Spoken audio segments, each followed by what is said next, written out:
사무엘상 17장. 다윗이 전쟁에 나갈 때 사울에게 가서 인사를 했고 허락을 받았어요. 그래서 사울이 그의 투구 또 갑옷 칼까지 내줬습니다. 그런데 막상 다윗이 나가서 골리앗과 싸우러 나갈 때 그 용감한 모습을 보고 저 소년이 누구냐 하고 측근 참모에게 물었어요. 그것은 그만큼 다윗을 관심 있게 보지 않았다는 거예요. 그냥 한 소년이 와서 자기가 데리고 자기 옆에서 음악을 연주했던 자기 칼을 가지고 다닌 사람 아닙니까? 그럼에도 불구하고 다윗이 나와서 하니까 그래 한번 나가봐라 하고 건성으로 봤던 거예요. 건성으로. 지난 시간에도 말씀드린 것처럼 마치 화랑간창 생각하듯이 이 소년이 가서 골리앗을 물리친다기보다는 골리앗 앞에 나가서 용맹히 싸우다 죽는 것을 보고 이것을 가지고 자극을 받지 않을까 하는 기대감, 그런 정도에 불과했지 않나 생각이 듭니다. 왜냐?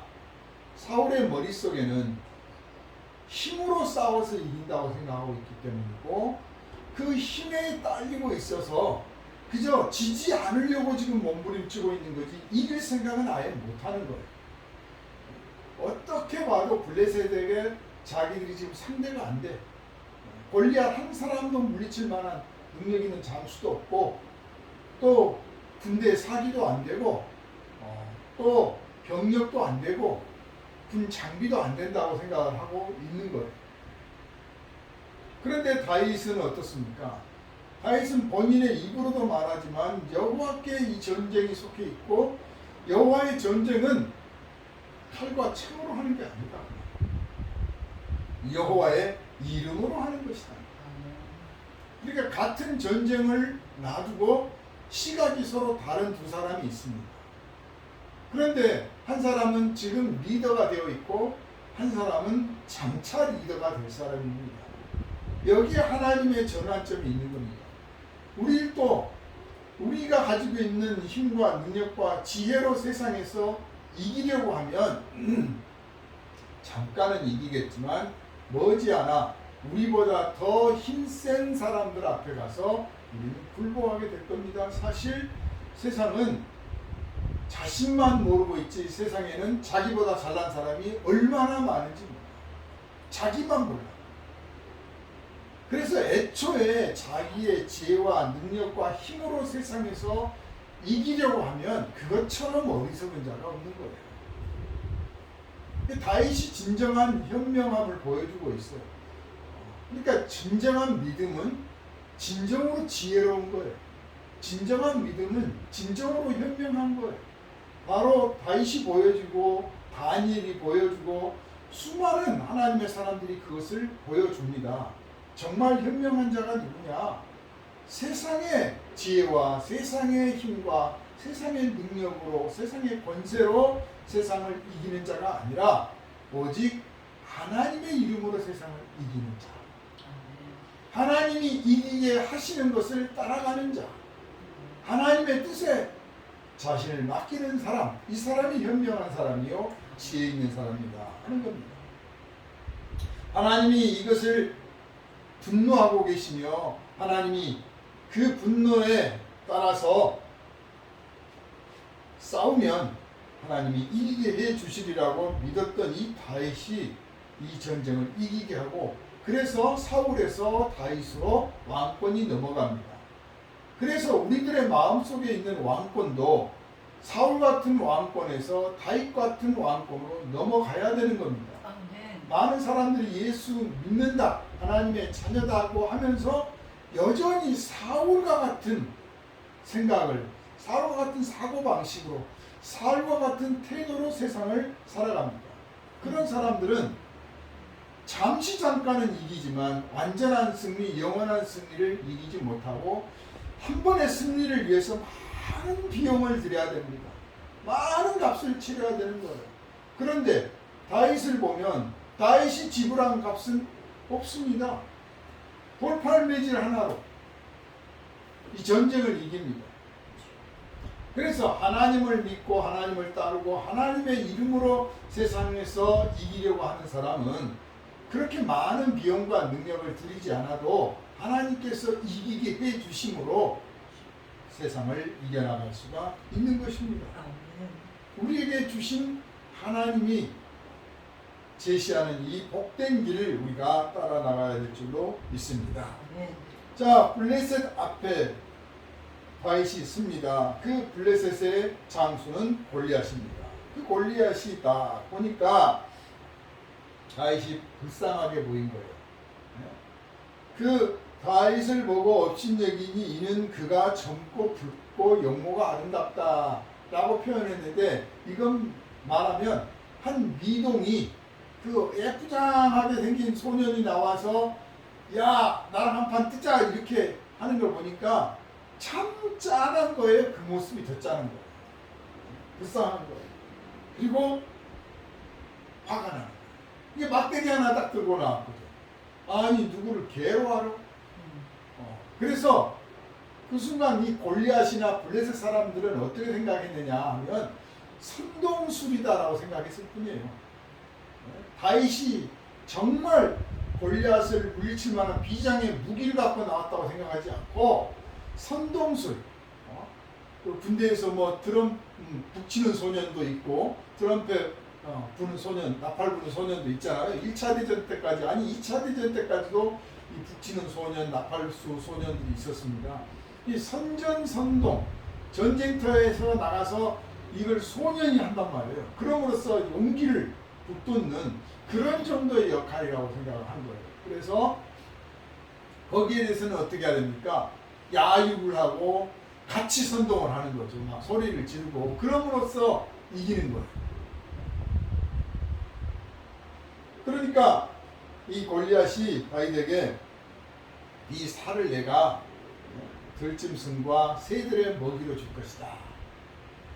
그러니까 너를 죽여서 이 시체를 광야에 틀어놓겠다. 그런 뜻이죠. 그러니까 또 다윗이 거기에 앉습니다.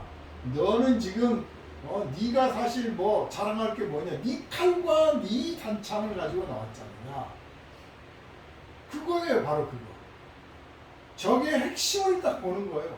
저 사람이 가지고 있는 것은 그래 자기의 최대의 무기예요. 그거 가지고 그대로 싸우면 나는 져. 나는 오직 하나님이 이기게 해주셔야만 이기는 사람. 분명하게 선언을 합니다. 너는 네 칼과 창을, 단창을 가지고 나오지만 나는 여호와의 이름을 가지고. 그러니까 자기 칼과 자기 창을 의지한 사람이 보기에는 더 웃기는 거죠. 요즘 세상에서 우리 기독교인들이 나는 오직 주님의 이름으로 이거 합니다. 주님 믿고 뭐 합니다. 그러면 비웃는 거예요. 아이고 그러세요. 비웃어요. 그래서 정말 이런 비웃음을 각오하고 나가야 돼요. 정말 하나님의 이름을 의지하고 믿는다면 그런 비웃음을 아랑곳하지 않아야 돼요. 물론 거기에는 하나님의 뜻이 먼저 있어야 됩니다. 자기 고집으로 나는 하나님의 이름으로 나간다고 자기 고집이 아니라 하나님의 뜻이 있으므로 자기가 순종해서 나가. 그러므로 하나님의 뜻이 있으니 다른 어떤 것도 필요가 없는 거예요. 오히려 하나님의 뜻에 순종하는 사람은 다른 것을 추구하는 것 자체가 어리석은 거예요. 오히려 무거운 짐일 뿐입니다. 다윗이 갑옷도 방패도 다 필요 없습니다. 오히려 무겁기만 한 거예요.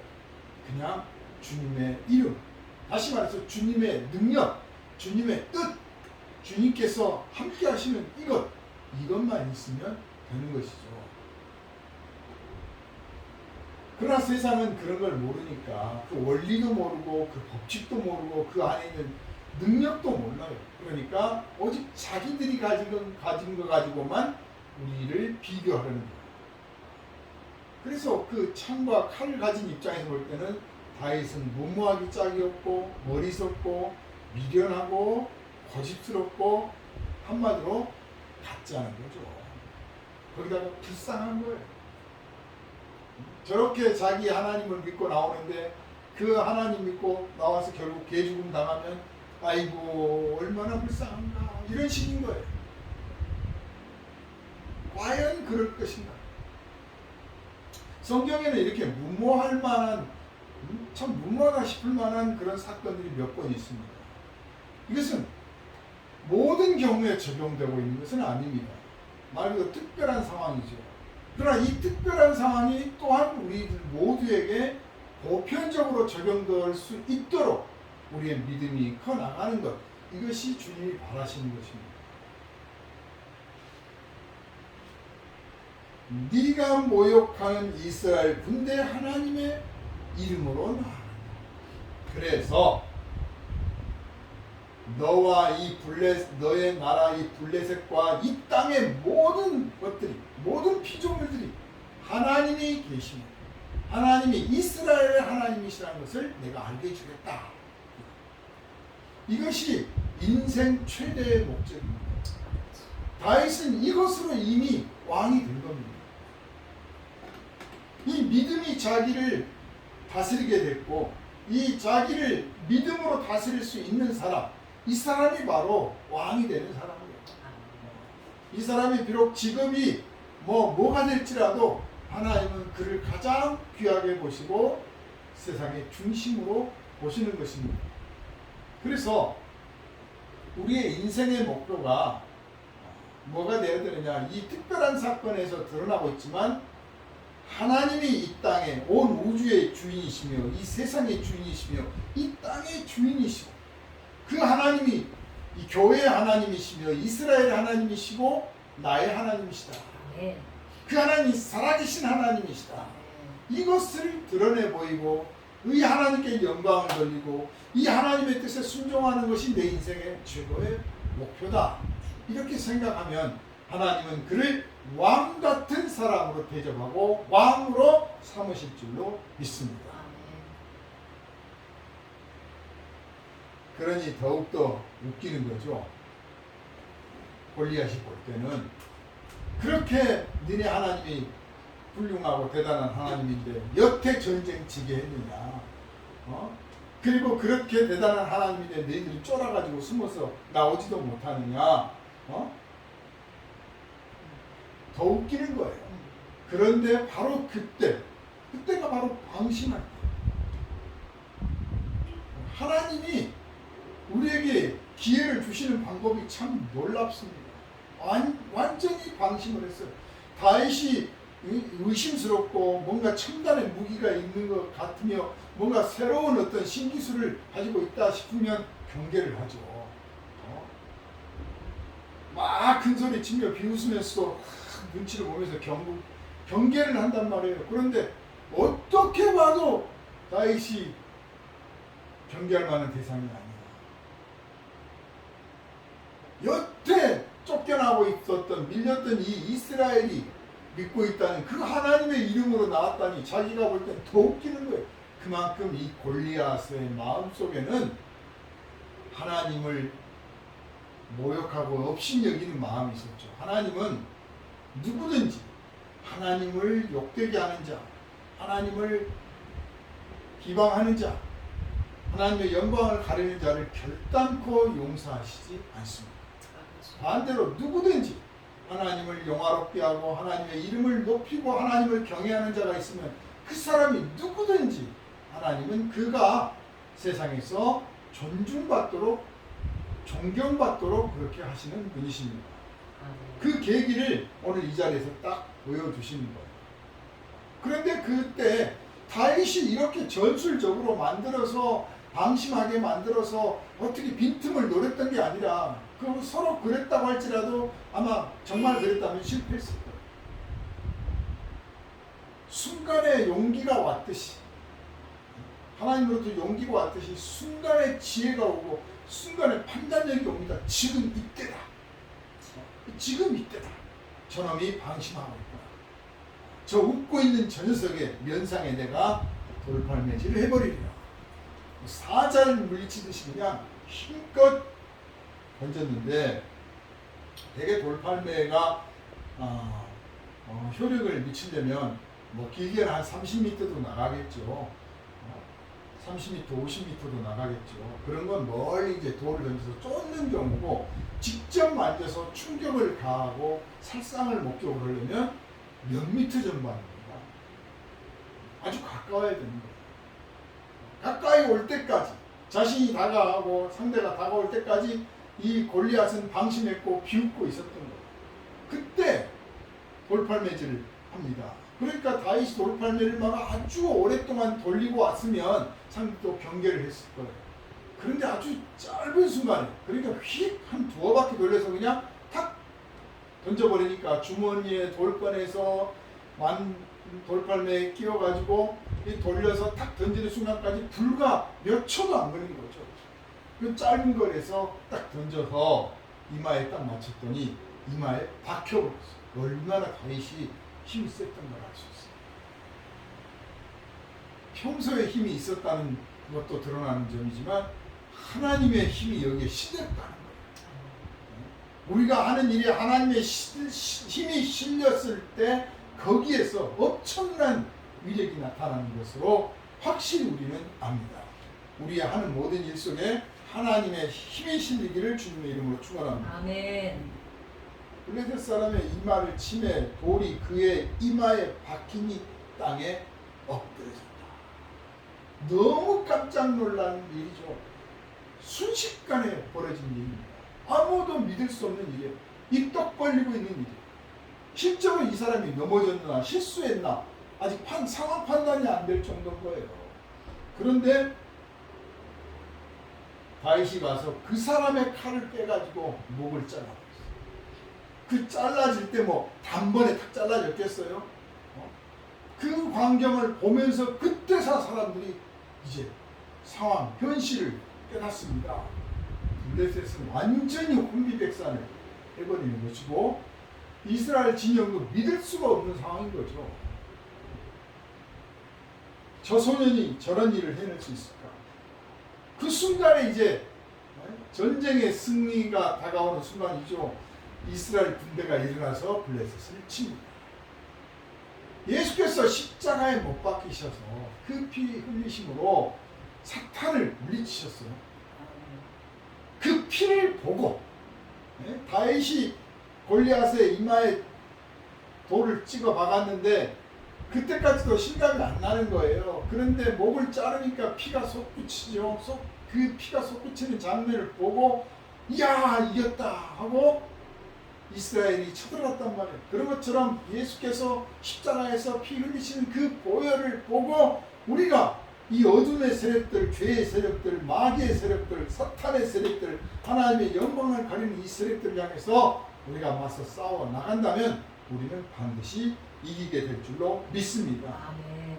이미 적장이 무너졌으니 무조건 이기는 거예요. 왜 이 전쟁을 남겨놨느냐? 우리에게 승리를 남기가 합니다.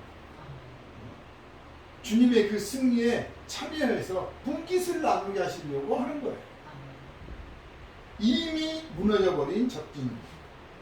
그래서 이스라엘이 결국은 쫓아가서 아주 에그론까지 밀어붙여버렸습니다. 가드와 에그론까지 가서 엎드려졌다.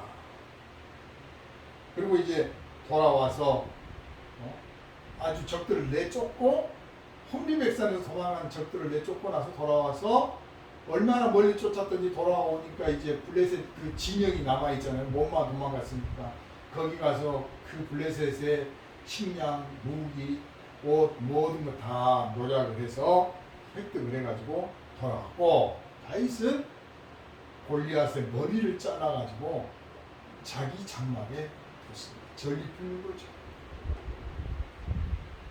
그래서 사울이 아브넬에게 저 소년이 누구냐 하니까 아브넬도 몰라요. 사실은 유명한 사람이 아니니까. 아니 사실 사울이 알아야 되는 건데 사울이 묻고 있어요. 사울도 정신이 나간 거예요. 사울도 정신이 나갔어. 아무 생각 없이 전쟁하고 있는 거예요. 우리가요 호랑이한테 물려가도 정신만 차리면 된다고 그러는데 사울이 보면 아니 자기가 파송한 이 소년 장수의 이름도 자기 옆에 데리고 있던 사람인데 그것도 기억을 못하고 정신이 빠진 거예요. 그러니 무슨 전쟁을 이깁니까? 왜 정신이 나가냐? 현재 내 힘과 능력과 내가 가진 것과 상대가 가진 것을 비교하면 정신이 나가는 거예요. 호랑이한테 물려갔을 때 왜 정신이 이르냐? 호랑이의 힘과 뭐 이거 생각하면 당연히 나는 방법이 없는 거죠. 그런데 호랑이에게 물려가도 정신만 차리면 된다는 뜻이, 호랑이가 물고 가가지고 물고 갈 때는요 그 자리에서 안 먹는다는 뜻이에요. 호랑이는 되게 배가 고프면 짐승을 사냥해서 그 자리에서 먹는 경우가 많지만 이제 옮겨가서 먹는단 말이에요. 옮겨가서 자리를 옮겨가서 편한 자리에 가서 경쟁자가 있으면 뺏기지 않을 자리에 가서 먹는데, 그 옮겨가가지고는 딱 놔두는 거죠. 즉시 먹는 먹이가 있고 며칠 두고 먹는 먹이도 있고 그래요. 저축을 해요. 곰도 그렇고. 그런데 그렇게 정신을 차리고 있으면 그때 가서 탈출할 수도 있고 소리를 지를 수도 있고 도움을 청할 수도 있고 뭔가 길을 또 찾을 수가 있어. 근데 정신을 잃어버리면 가면 끝나는 거죠. 얼마 전에 뉴스에서 보니까, 그게 뭐 아주 오래된 사건은 아닌 것 같습니다만은